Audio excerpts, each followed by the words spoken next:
Hello everybody and welcome back to my studio. I'm Mozzie and this is part 2 of my Arteza Acrylic Paints review. So in part 1 I unboxed my new paints and swatched them, and in that video I mentioned that I didn't start swatching them until after I'd started doing this painting.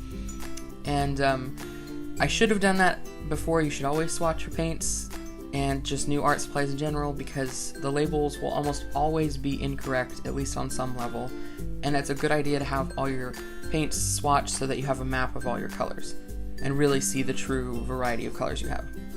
So I was stupid and I didn't do that, but I did make the swatch sheet eventually, because I found when I started using these for this painting that the labels were so atrociously inaccurate. It was insane.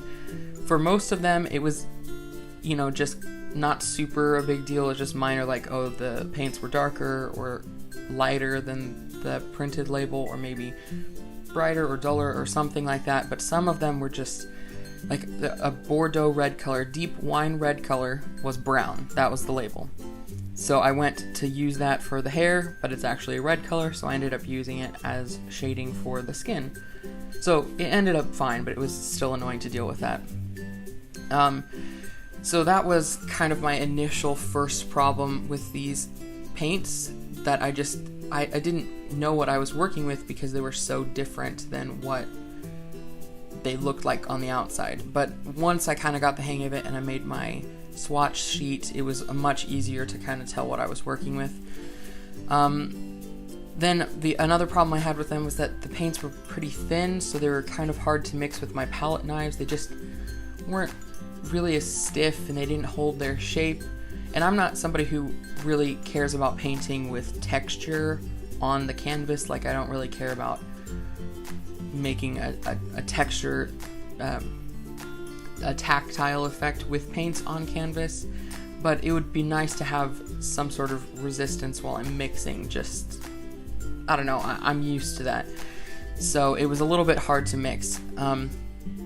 But the biggest issue I ran into with these was that they dried really quickly, like super fast, which again I mentioned in the previous video.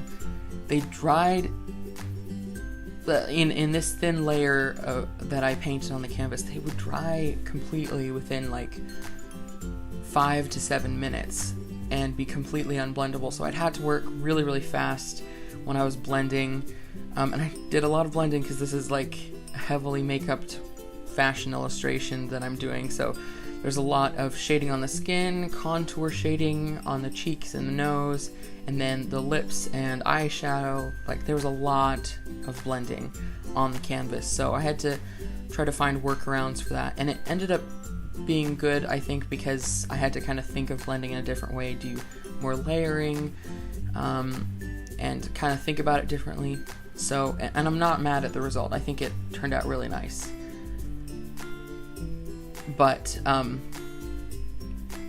it was just hard. I had to kind of look at it in a new perspective. But besides that,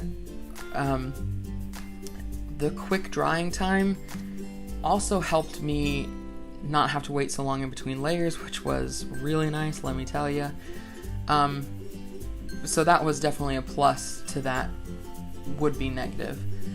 But besides those just few things that I have problems with, these were just really, really good paints, I think. They were really nice to work with because the texture was really silky, so they went onto the canvas beautifully.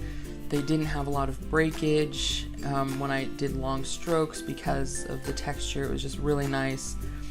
So it felt nice to paint with, and then also the paints were really pigmented and surprisingly opaque, which is not something I tend to get with cheaper paints. That's something, they always tend to look really dull, but these paints weren't dull. They were nice and pigmented, and a lot of them were very vibrant, and they weren't super duper thin and transparent. Some of the lighter colors I overlaid over some of the darker colors that I had laid down to clean up some edges, like around the hair or something. I put on that lighter pink color you see. And it only took 1, maybe 2 layers of that pink paint to cover up that dark paint, so they were really opaque, which was nice. So really overall, I enjoyed these paints immensely, and they were totally blew my expectations out of the water, because I was expecting them to perform not super great, because I'd seen mixed reviews on Amazon, and you know, people just couldn't really come to a consensus about them. But I think these are pretty good paints, so I definitely recommend them. You can get your own set of 60 paints, including a few metallic paints, which were also really beautiful. In the link below, it's not an affiliate link or anything, but that's where I got them, off Amazon. So go ahead and check it out. And if you try them, let me know what you think of them. If you guys like this video, please give me a thumbs up so I know that you liked it and I can make more videos like this, and be sure to subscribe to the channel to join the family. Thank you guys so much for watching, and I hope you have a wonderful day. And as always, keep on creating.